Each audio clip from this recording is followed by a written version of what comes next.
नमस्कार दोस्तों, स्वागत है आपका हमारे चैनल एबीएम नर्सिंग में। तो आज का हमारा टॉपिक है nursing care plan for yellow fever. तो चलिए शुरू करते हैं। सबसे पहले हम देखते हैं वो डॉक्यूमेंट जिस पे नर्सिंग केयर प्लान बनाया जाता है। तो हमारा डॉक्यूमेंट कुछ इस टाइप का दिखता है, जिसमें हमने यहाँ पे 6 कॉलम लिए हुए हैं।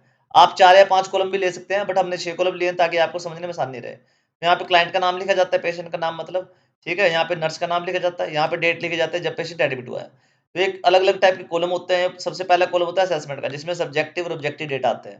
फिर आता है नर्सिंग डायग्नोस, फिर आता है गोल्स, शॉर्ट टर्म और लॉन्ग टर्म गोल्स लिखे जाते हैं इसमें। फिर इंटरवेंशन, रैशनल और इवैल्यूएशन।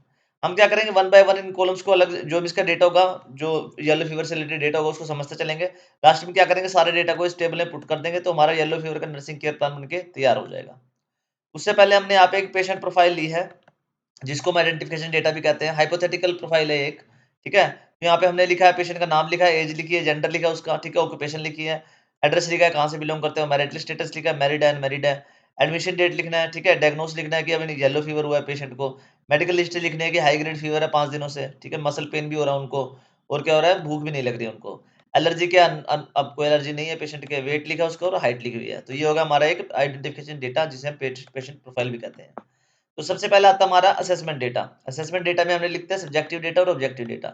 सब्जेक्टिव डेटा वो होता है जो पेशेंट हमें खुद बताता है कि वो क्या फील कर रहा है। तो यहाँ पे पेशेंट बता रहा है कि वो काफी कमजोरी फील कर रहा है और काफी थका थका सा फील करता है सारे टाइम, है ना। हर टाइम उसको थका थका सा और कमजोरी फील होती रहती है। उसको काफी तेज पेन होता है, कहाँ पे, बैक में, मतलब कमर में पेन होता है, और जो भी मसल्स है ना, वहाँ पे उसको काफी तेज पेन होता है पेशेंट को, ठीक है। मतलब शरीर हड्डियां टूटने जैसा लगता है उसको। और क्या लगता है उसको, मतलब कुछ भी खाने का मन नहीं करता है, बिल्कुल मन नहीं करता उसको खाने का, ठीक है। फिर आता है हमारा ऑब्जेक्टिव डेटा। ऑब्जेक्टिव डेटा कौन सा होता है, जो नर्स खुद देखती है पेशेंट को और ऑब्जर्व करके बताती है कि क्या हो रहा है पेशेंट को, ठीक है। तो यहाँ पे फीवर क्या आ रहा है पेशेंट का, 102 डिग्री आ रहा है, ठीक है, काफी बड़ा हुआ है फीवर। येलोइश डिस्कोलोरेशन हो रहा है उसकी, मतलब आईज में क्या हो रहा है, पीली पीली सी हो गई आंखें, और जो स्किन है वो भी पीली पीली सी हो गई, येलो कलर की हो गई, मतलब जोंडिस टाइप का लगा लो।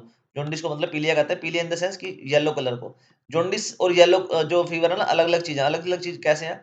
जोंडिस एक सिम्टम है, और जो येलो फीवर है वो एक डिसीज है, ठीक है। तो ऐसे याद रखना आपने। जॉन्डिस का मतलब पीला रंग ही होता है वैसे, ठीक है, पीलिया कहते हैं जिसको। वोमिटिंग ऑब्जर्व करी जा रही है, पेशेंट को वोमिटिंग भी हो रही है। डिहाइड्रेशन साइन आ रहे हैं उसके, मतलब जीभ सूखी पड़ी है, ठीक है, और लो यूरिन आउटपुट आ रहा है, मतलब पेशाब भी कम आ रहा है, तो डिहाइड्रेशन के साइन भी आ रहे हैं पेशेंट के। लेबोरेटरी में देख रहे हैं तो पॉजिटिव येलो फीवर टेस्ट कराया ना जब उसका, तो उसका टेस्ट कह रहा है पॉजिटिव आ रहा है येलो फीवर का। उसके बाद आते हैं हमारे नर्सिंग डायग्नोसिस, ठीक है। हाइपरथर्मिया हो रहा है रिलेटेड टू इन्फेक्शन, पेशेंट को क्या है, बहुत ज्यादा बुखार हो रहा है, काफी टेम्परेचर बढ़ा हुआ है पेशेंट को, तो हाइपरथर्मिया हो रहा है उसको इन्फेक्शन की वजह से। न्यूट्रिशन का इम्बैलेंस हो गया उसका, क्योंकि उसका जो भूख है वो बिल्कुल मर गई है, तो जो उसकी बॉडी की रिक्वायरमेंट है उतना वो नहीं खा रहा है patient. Risk of fluid volume deficit भी हो गया पेशेंट का, क्योंकि जो अगर उल्टी वगैरह लगेंगे उसको डिहाइड्रेशन होगा, ठीक है, तो जो फुल वॉल्यूम है ना पेशेंट का, वो कम होता चला जाएगा, क्योंकि उसका वोमिटिंग और फीवर हो गया पेशेंट को। फटीग भी है पेशेंट को, क्योंकि बॉडी वीक हो गई उसकी और उसको फीवर आ रहा है, इसलिए उसको क्या, कमजोरी और थकावट रहती है। उसके बाद आते हैं हमारे गोल्स। गोल्स होते हैं हमारे शॉर्ट टर्म और लॉन्ग टर्म गोल्स बनाए हमने यहाँ पे। पेशेंट हमने सबसे पहला गोल क्या बनाना है कि जो उसका टेम्परेचर है वो 99 डिग्री से नीचे आ जाएगा विद इन 3 डेज। दूसरा हमारा क्या है कि पेशेंट क्या, लाइट जो मील्स है ना उसको टॉलरेट कर पाएगा, हल्का खाना को सहन कर पाएगा, आराम से खा पाएगा बिना किसी दिक्कत के, और जो फ्लूइड्स हैं वो आराम से पेशेंट ले पाएगा। लॉन्ग टर्म गोल्स में हमने क्या बनाया कि पेशेंट क्या करेगा, स्ट्रेंथ को दोबारा अपनी रिगेन कर लेगा, और जो उसकी एनर्जी है ना विद इन 1 मंथ वो दोबारा वापस आ जाएगी, जो भी उसकी खोई हुई ताकत है, ठीक है। और क्या करेगा पेशेंट, मेडिक जो एडुकेट हाइड्रेशन है, मतलब जो हाइड्रेशन है शरीर की डिहाइड्रेशन होगा ना उसका, उसको एडुकेट तरीके से मेंटेन करेगा। और क्या करेगा, न्यूट्रिशन लेगा अच्छी तरह से जब उसका डिस्चार्ज हो जाएगा। ये हमारा लॉन्ग टर्म गोल है। उसके बाद आते हैं हमारे इंटरवेंशन। इंटरवेंशन में हम क्या लिखते हैं, प्लानिंग और इम्प्लीमेंटेशन। तो सबसे पहले क्या लिखना हमने, जो उसके वाइटल साइंस है ना, जैसे टेम्परेचर हो गया, ठीक है, हाइड्रेशन का स्टेटस तो खैर अलग चीज होगी, वाइटल साइंस हो गया, पल्स रेट वगैरह होगी, उसकी टेम्परेचर होगा, ऑक्सीजन वगैरह होगी, ये हमने क्या है मॉनिटर करते रहना है। और जो उसके हाइड्रेशन का स्टेटस है ना वो भी हमने रेगुलरली चेक करते रहना है। प्रोवाइड करना है उसको टेप स्पंज बाथ, ठीक है, मतलब जो गीले कपड़े से ना लुकवार्म वाटर होता है, उससे गीले कपड़े से उसका उसको बाथ देना है पेशेंट को, ठीक है। और जो एंटीपायरेटिक्स होती है ना जो फीवर के लिए दी जाती है, वो उसको पेशेंट को देनी है, आप जैसे डॉक्टर ने प्रिस्क्राइब की हुई है। एनकरेज करना उसको ओरल रिहाइड्रेशन, ओआरएस वगैरह लेने के लिए, ठीक है, और जैसे नारियल पानी हो गया, फ्रूट जूस हो गया, ये लेने के लिए उसको पेशेंट को एनकरेज करना है हमने। प्रोवाइड करना उसको स्मॉल मील्स, ठीक है, उसको छोटा-छोटा मतलब मील प्रोवाइड करना है, जो सॉफ्ट हो, ठीक है, और ईज़ी टू डाइजेस्ट हो, मतलब जो आराम से पच सके। और क्या करना है, पेशेंट को एजुकेट करना है, और फैमिली को एजुकेट करना है कि इस मच्छरों से कैसे बचना है, क्योंकि ये वाला जो येलो फीवर है ना मच्छरों की वजह से होता है।